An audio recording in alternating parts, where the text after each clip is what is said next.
తాకట్లో ఉన్న మీ బంగారాన్ని విడిపించి ఆ రోజు ఆన్లైన్ రేటుకి కొంటాం. Sharma gold company. వాగర్థావివ సంపృక్తౌ వాగర్థ ప్రతిపత్తయే జగతః పితరౌ వందే పార్వతీ పరమేశ్వరౌ.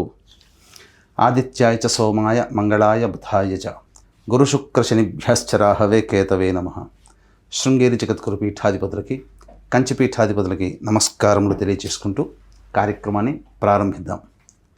వీక్షించేటువంటి సుమన్ టీవీ ప్రేక్షకులకి ఈ పరాభవనామ సంవత్సరంలో ఎలా ఉండబోతుంది, ముఖ్యంగా విద్యార్థులకి, ఉద్యోగస్తులకి, కళాకారులకి, సినీ రంగంలో ఉన్నటువంటి వాళ్ళకి, అన్నిటికంటే ముఖ్యంగా రైతులకి, అలాగే ప్రైవేటు కేంద్ర రాష్ట్ర ప్రభుత్వ ఉద్యోగాల్లో పనిచేసేటువంటి వాళ్ళకి, ఇలా అన్ని రంగాలలో ఉన్నటువంటి వాళ్ళకి ఏ విధంగా ఉండబోతుంది, రాజకీయ రంగంలో ఉన్నటువంటి వాళ్ళకి ఎటువంటి సంబంధించినటువంటి సమస్యలు ఎదుర్కోవాలి, ఏ సమయంలో బాగుంటుంది, అలాగే ఏ సమయంలో మనం కొత్త పనులు ప్రారంభించుకోవచ్చు, గురుబలం ఉందా లేదా, ఇలా అనేక విషయాల గురించి క్లుప్తంగా తెలియజేసుకునే ప్రయత్నం చేస్తాను.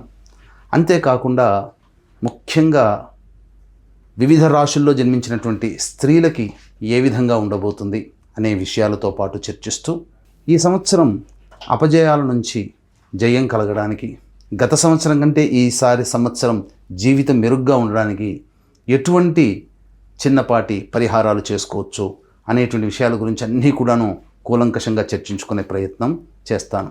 ఇక ఆలస్యం చేయకుండా వివరాల్లోకి వెళ్ళిపోదామా. పరాభవ నామ సంవత్సరంలో కన్యా రాశిలో జన్మించినటువంటి వారికి ఏ విధంగా ఉండబోతుందో తెలుసుకుందాం. ముందుగా ఆదాయం 8, వ్యయం 11, రాజ్యపూజ్యం 3, అవమానము 3. ఇక ఈ కన్యా రాశిలో జన్మించినటువంటి వారికి ప్రధానంగా గమనించుకున్నట్లయితే డిసెంబర్ 5వ తారీఖు వరకు కూడాను రాహువు కుంభరాశిలో సంచారం చేస్తూ సంపూర్ణమైనటువంటి అనుగ్రహాన్ని కలగజేస్తున్నాడు. అయితే ఈ ప్రభావం వల్ల ఏం జరుగుతుంది, సోదర సోదరీమణులు, బంధువర్గంలో మీ మీద అసూయ రాగద్వేషాలు ఎక్కువగా ఉంటాయి. మీరు సాధించే విజయాల్ని ఓర్చుకోలేని నరదృష్టి ఎక్కువగా ఉంటుంది. అంతేకాకుండా ప్రధానంగా ఇతరులకు కుట్రలకి బలయ్యే అవకాశాలు ఎక్కువగా ఉంటాయి. కాబట్టి అయినా శత్రుంజయత్వం మీరు పొందుతారు. ప్రధానంగా ఈ రాహు అంత అనుకూలంగా కన్యా రాశి వారికి ఉంటున్నాడు.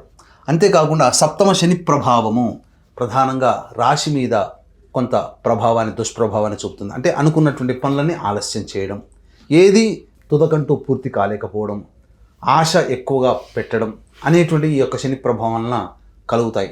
కాబట్టి ఈ సంవత్సరం అంతం కూడా అనగా డిసెంబర్ 5వ తారీఖు వరకు రాహు యోగప్రదుడు, శని సామాన్యమైనటువంటి యోగాన్ని కలగజేస్తాడు. అయితే ఒకటి గుర్తుపెట్టుకోవాల్సినటువంటి విషయం ఏంటంటే, ఈ యొక్క కన్యా రాశిలో జన్మించినటువంటి వారికి ఈ సంవత్సరం వివాహం కావాల్సినటువంటి అబ్బాయిలకి అమ్మాయిలకి ఖచ్చితంగా వివాహం జరిగి తీరుతుంది, అందులో సందేహం లేదు. ఇక కన్యా రాశి వారికి దశమంలో గురువు మే 31వ తారీఖు వరకు ఉంటాడు. ఈ దశమ గురు ప్రభావము పేరు ప్రఖ్యాతులు అనేటువంటివి మీకు వస్తాయి, కానీ దానివల్ల మీరు వాటికి సంబంధించినటువంటి ఫలితాన్ని మీరు పొందలేకపోతారు. అనగా ప్రధానంగా ఈ దశమ గురు ప్రభావము తీసుకునే నిర్ణయాల్లో కొన్ని ఇబ్బందికర పరిస్థితులు మీకు కలుగుతాయి. కాబట్టి జాగ్రత్తగా ఆచితూచి నిర్ణయం తీసుకోండి మే 31వ తారీఖు వరకు. ఆ తదనంతరం ఏదైతే సమయం ఉందో కన్యా రాశి వారు సంపూర్ణమైనటువంటి యోగాన్ని పొందుతారు. ఎందుకనంటే జూన్ 1వ తారీఖు నుంచి అక్టోబర్ 30వ తారీఖు వరకు ఈ యొక్క గురువు శుభస్థానంలోకి రావడం అత్యంత శుభ పరిణామంగా చెప్పవచ్చు. తద్వారా మంచి జరుగుతుంది, అన్ని విధాలుగా యోగదాయకంగా ఉంటుంది అని విషయాన్ని వీక్షించేటువంటి ప్రేక్షకులు గమనించాలి.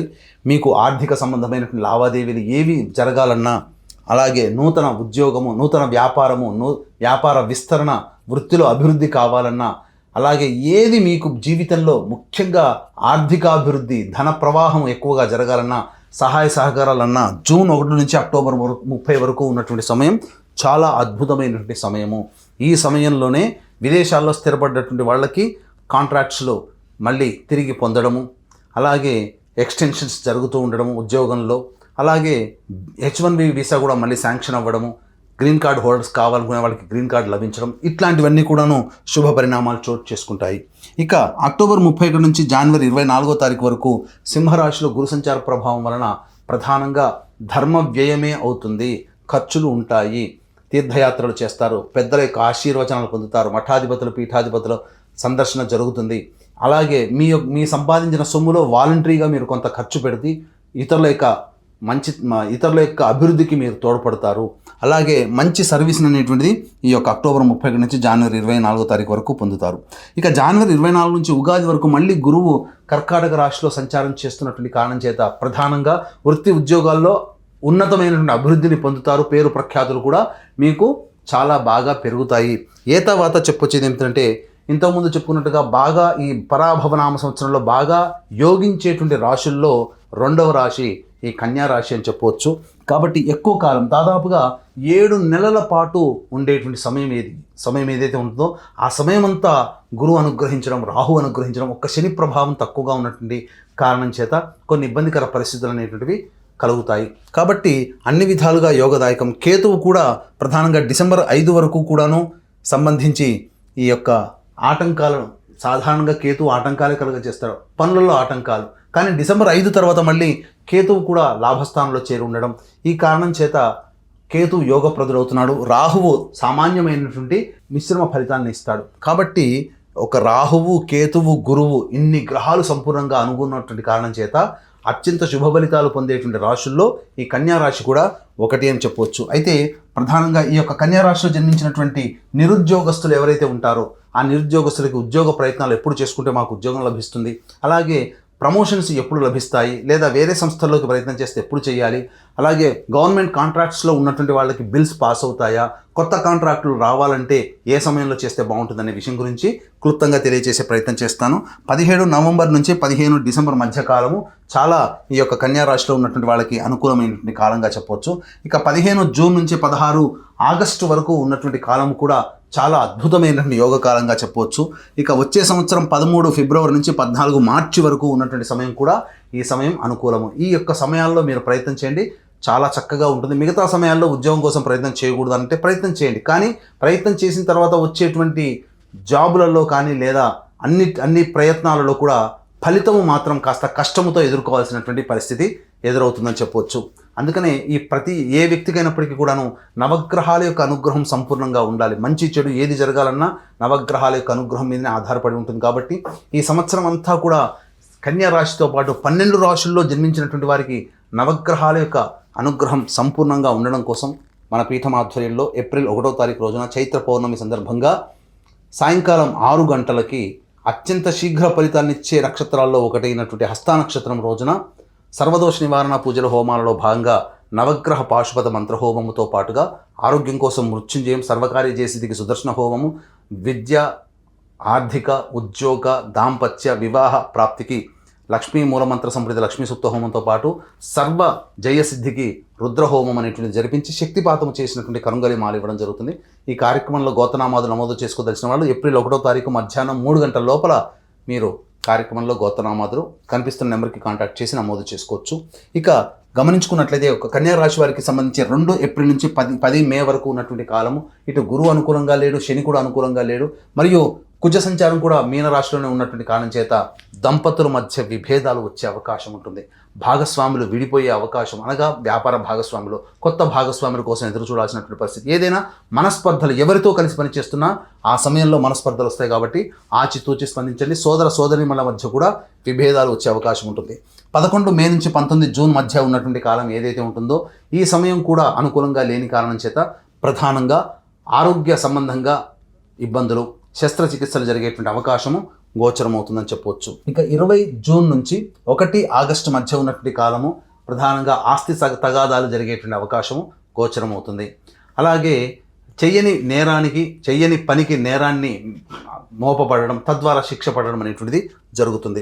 1 ఆగస్టు నుంచి 17 సెప్టెంబర్ మధ్య ఉన్నటువంటి కాలము సంతోషంతో జీవిస్తారు. ఈ సంతోషంతో జీవించడంలో భాగంగానే ఎదుటివాడిని చురుకనగా చేయడం జరుగుతుంది. కాబట్టి అందరినీ కలుపుకొని పోయే తత్వంగా మీరు అలవర్చుకోండి, అన్ని విధాలుగా బాగుంటుంది. 18 సెప్టెంబర్ నుంచి 11 నవంబర్ వరకు ఉన్నటువంటి కాలం అద్భుతమైనటువంటి కాలం. ఈ సమయంలో మీకు ఉన్నటువంటి అన్ని రకాల పనులన్నీ పూర్తి చేసుకోగలుగుతారు. అన్ని రకాలుగా గృహ రంగంలో ఉన్నటువంటి వాళ్ళకందరికీ కూడా శుభదాయకంగా ఉంటుందని చెప్పవచ్చు. గృహప్రాప్తి కూడా కలిగే అవకాశం ఉంటుంది. 12 నవంబర్ నుంచి 8 మార్చి వరకు ఉన్నటువంటి కాలం కుజ స్తంభన జరిగేటువంటిది. ఈ యొక్క కన్యా రాశికి వ్యయ స్థానంలో ఉండడం వల్ల ప్రధానంగా ఎదుటి వాళ్ళ నుంచి సహాయ సహకారాలు పూర్తిగా ఆగిపోతాయి. స్వయం కృషితో ముందడుగు వేయాల్సినటువంటి పరిస్థితి. ఎవరి మీద ఆధారపడకుండా మీరు నిర్ణయం తీసుకొని ముందడుగు వేసినట్లయితే చాలా మటుకు సమస్యల్ని తగ్గించుకునే ప్రయత్నం ఉంటుంది. ఈ యొక్క కన్యా రాశిలో జన్మించినటువంటి విద్యార్థులకి సాధారణమైనటువంటి ఫలితాలు, మిశ్రమ ఫలితాలు పొందుతారు. బాగా కష్టపడితే తప్ప అనుకున్న స్థాయికి చేరుకోలేరు. కాబట్టి ఎక్కువగా తల్లిదండ్రులు ఈ కన్యా రాశిలో జన్మించినటువంటి పిల్లల పట్ల శ్రద్ధ వహించాల్సినటువంటిది. అలాగే ఈ యొక్క పరీక్ష ఉత్తీర్ణత శాతం కూడా సామాన్యంగా ఉండడం, కోరుకున్న కళాశాలలో ప్రవేశం కోసం ఎక్కువగా కష్టపడాల్సినటువంటి పరిస్థితి, విదేశీయానానికి బాగా కష్టపడితే తప్ప, అనగా అదృష్టం తోడైతే తప్ప, దైవానుగ్రహం తోడైతే తప్ప విదేశీయానానికి సంబంధించి ప్రయత్నం సఫలం కాదని గమనించుకోవాలి. ఈ యొక్క కన్యా రాశిలో జన్మించినటువంటి రాజకీయ రంగ ప్రభులకి ప్రధానంగా శని యొక్క అనుగ్రహం, గురువు యొక్క అనుగ్రహం, రాహు యొక్క అనుగ్రహం సంపూర్ణంగా ఉండడం వల్ల ఈ యొక్క డిసెంబర్ 5వ తారీఖు లోపల మీరు ఏదైనా కానీ పార్టీ పెద్దలని ఒప్పించి మీరు ఏదైనా పొజిషన్లోకి వచ్చే అవకాశం ఉంటుంది. పోటీ చేసినా గెలిచే అవకాశం కూడా గోచరమవుతుంది. ఈ యొక్క కన్యా రాశిలో జన్మించినటువంటి సినిమా రంగంలో ఉన్నటువంటి వాళ్ళు, electronic and printing media, social media రంగంలో ఉన్నటువంటి వాళ్ళు మిమ్మల్ని మోసం చేసే వాళ్ళు ఎక్కువగా ఉంటారు. అంది వచ్చిన అవకాశాన్ని జార విడుచుకుంటారు. పెద్దగా ఆదాయం అనేటువంటిది ఉండదు. ఉన్న వాటితోనే సరిపుచ్చుకోవాల్సినటువంటి పరిస్థితి కన్యా రాశిలో జన్మించినటువంటి వారికి ఉంటుంది. కాబట్టి జాగ్రత్త పడండి. ఎదుటివారిని అంత తొందరగా నమ్మి ఏది కూడాను సైన్ చేయకండి. అది మీకు అపఖ్యాతి కలగజేసే విధంగా ఉంటుందని చెప్పొచ్చు. ఈ యొక్క కన్యా రాశిలో జన్మించినటువంటి రైతులకి సాధారణమైనటువంటి పరిస్థితి, అప్పులు తీరగలిగేటువంటి రాబడి దిగుబడి మాత్రమే ఉంటుంది తప్ప మీరు లాభాల బాటలో ఉండి మీ కుటుంబాన్ని మంచి స్థితికి చేరుకోగలిగేటువంటి పరిస్థితి మాత్రం నామమాత్రంగా ఉంటుందని గమనించుకోవాలి. అలాగే ప్రధానంగా ఈ యొక్క కన్యా రాశిలో జన్మించినటువంటి క్రీడా రంగంలో ఉన్నటువంటి వాళ్ళకి మాత్రం డిసెంబర్ 5వ తారీఖు వరకు కూడాను అత్యధిక ప్రోత్సాహకాలు అనేటువంటివి ఉంటాయి. కోరుకున్న చోటికి వెళ్ళగలిగేటువంటి సామర్థ్యం, మీకు అనుకూలమైనటువంటి స్పాన్సర్స్ కూడా లభిస్తారు. అవార్డులు, రివార్డులు సొంతం చేసుకుంటారు. అన్ని విధాలుగా ధనాదాయం చాలా చక్కగా ఉంటుందని చెప్పొచ్చు. ఏ తర్వాత చెప్పొచ్చేది ఏంటంటే ఈ యొక్క కన్యా రాశిలో జన్మించినటువంటి అందరికీ కూడాను మే 31వ తారీఖు వరకు సాధారణంగా ఉంటుంది. జూన్ 1వ తారీఖు నుంచి అక్టోబర్ 31వ తారీఖు వరకు ఉన్నటువంటి సమయం, అలాగే జనవరి 24 నుంచి ఉగాది వరకు, వచ్చే సంవత్సరం ఉగాది వరకు ఉన్నటువంటి సమయం అనుకూలంగా ఉంటుంది. ఇక మిగతా సమయాల్లో సాధారణమైనటువంటి పరిస్థితి ఉంటుంది. కాబట్టి దైవానుగ్రహాన్ని పొందే ప్రయత్నం చేయాలి. ఇక ఈ సంబంధించినటువంటి రాశిలో జన్మించినటువంటి స్త్రీలకి సాధారణం కంటే కూడా, గత సంవత్సరం కంటే కూడా ఈ సంవత్సరం చాలా మెరుగ్గా ఉంటుంది. ఉద్యోగం చేసేటువంటి మహిళలకి పని భారం అధికంగా ఉండడం, ఇంట బయట సమస్యలన్నీ కూడాను మీరే తీర్చాల్సినటువంటి పరిస్థితి రావడము, అలాగే సంతానం పట్ల కాస్త ఎక్కువగా సమస్యలు కొన్ని తెచ్చుకునే అవకాశం ఉంటుంది. గర్భవతులైనటువంటి వాళ్ళకి ఆపరేషన్ ద్వారా సంతానం పొందే అవకాశం ఎక్కువగా గోచరం అవుతుంది. శస్త్రచికిత్సలు జరిగే అవకాశము. అలాగే ఈ యొక్క కన్యా రాశిలో జన్మించినటువంటి స్త్రీలు ఆరోగ్యం పట్ల కూడా శ్రద్ధ వహించాల్సినటువంటి పరిస్థితి. ముఖ్యంగా ప్రధానంగా గమనించుకున్నట్లయితే 11 నవంబర్ నుంచి వచ్చే సంవత్సరం మార్చి 8వ తారీఖు వరకు స్థితి అనగా ఈ యొక్క కుజస్తంభన స్థితి ఉన్నటువంటి కారణం చేత చాలా మటుకు ఇబ్బందికర పరిస్థితులు ఉంటాయి. గృహంలో కొన్ని విలువైన ఆభరణాలు కానీ, సరుకులు కానీ, అలాగే గొప్ప గొప్ప వస్తువులు కానీ మీరు కోల్పోయే అవకాశం ఉంటుంది. కాబట్టి చోర భయం అనేటువంటిది ఉంటుంది. కాబట్టి జాగ్రత్తలు పాటించండి. ముఖ్యంగా గమనించుకున్నట్లయితే వివాహం కానీ అబ్బాయిలకి అమ్మాయిలకి ఈ సంవత్సరం వివాహం జరిగి తీరుతుంది. సంతానవంతులు అవుతారని చెప్పవచ్చు. ఇక ప్రధానంగా చాలామందికి ఊరిస్తున్నటువంటిది, ఈ సంవత్సరం మాకు గృహప్రాప్తి ఉందా? గృహప్రాప్తి అనేటువంటిది నూతన ఇంటికి ప్రవేశం చేసే అవకాశము చాలా మెండుగా ఉంది. మీరు ప్రయత్నం చేయండి. జూన్ 1 నుంచి అక్టోబర్ 30 వరకు ఉన్నటువంటి సమయం, అలాగే జనవరి 24 నుంచి ఉగాది వరకు ఉండేటువంటి సమయం చాలా అనుకూలంగా ఉంటుంది. కాబట్టి గృహ నిర్మాణానికి, గృహప్రాప్తికి చాలా అనువైనటువంటి సమయం. ఫిక్స్డ్ అసెట్స్ అనేటువంటి మీ యొక్క జాతకరీత్యా ఏర్పడబోయేటువంటి అవకాశము ఎక్కువగా ఉంటుందని చెప్పవచ్చు. అయితే ఎన్ని ఉన్నప్పటికీ కూడాను అల్లు నోట్ల శని అన్నట్టుగా జాతకరీత్యా మీరు ఎంత గొప్పగా ఉండాలనుకున్న నవగ్రహాల యొక్క అనుగ్రహం సంపూర్ణంగా ఉంటేనే మంచి జరుగుతుంది. కాబట్టి ఈ యొక్క కన్యా రాశిలో జన్మించినటువంటి వారు మీ యొక్క జీవితంలో వచ్చేటువంటి సమస్యల పరిష్కారం కోసం మీకు తూర్పు వైపున ఉన్నటువంటి ఆంజనేయ స్వామి దేవాలయానికి చేరుకొని అక్కడ ఆ స్వామికి సంబంధించి ఆ తూర్పు వైపున ఉండే మీ ఇంటికి తూర్పు వైపున దేవాలయం ఉండాలి. అది పడమర దిక్కుగా ఉన్నటువంటి దేవాలయం అయితే ఇంకా శ్రేష్టమని చెప్పవచ్చు. పడమర వైపు ఫేస్ ఉండేటువంటి దేవాలయం అది చాలా ఫేమస్గా ఉంటుంది. కాబట్టి ఆ సంబంధించినటువంటి దేవాలయంలో స్వామివారికి సంబంధించినటువంటి సింధూరము అద్దడము, అలాగే అప్పాల సేవ అనేటువంటిది చేయడం అనేటువంటి, తద్వారా మీ యొక్క సమస్య పరిష్కారమే అవకాశం ఉంటుంది.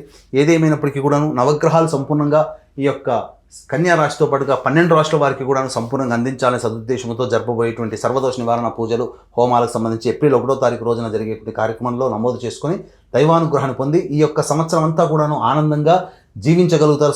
సమస్యల్ని సమర్థవంతంగా ఎదుర్కొని ముందడుగు వేస్తారని ఆకాంక్షిస్తూ సర్వం శ్రీ ఉమామహేశ్వర పర బ్రహ్మార్పణమస్తు.